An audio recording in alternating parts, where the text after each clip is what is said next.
بختاور بفرمایید. السلام علیکم و رحمت الله و برکاته. علیکم السلام و رحمت الله و برکاته. استاد زیاده از 1 سال میشود که سخنهای شما رو گوش میکنم. بعد از گوش کردن بسیار حیاتم دیگر شد. در طاعت عبادت ها بسیار لذت میبرم.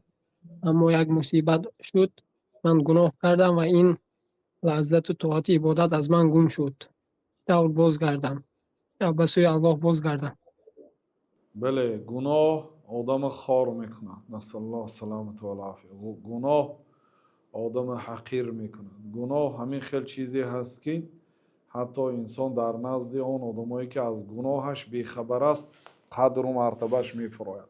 گناه تاریکی در دل، سیاهی در روح است. گناه این سببی رانده شدن شیطان از جنت است.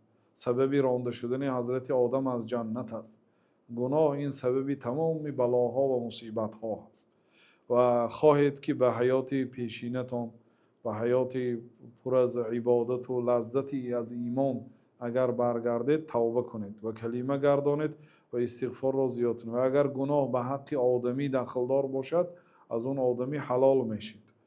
یعنی خواه به برگردانیدن مالش اگر گرفتنی مال باشد، یا اگر ریزانیدن آبرو باشد به برگردانیدن آبرویش، مثل اینکه تعریف کردن در اون مجلس هایی که او را غیبت کردید یا غیره.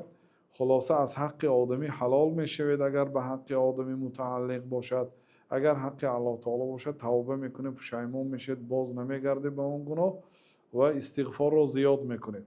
و فی الاسحار هم یستغفرون، در سحرها آنها استغفار میپرسیدند.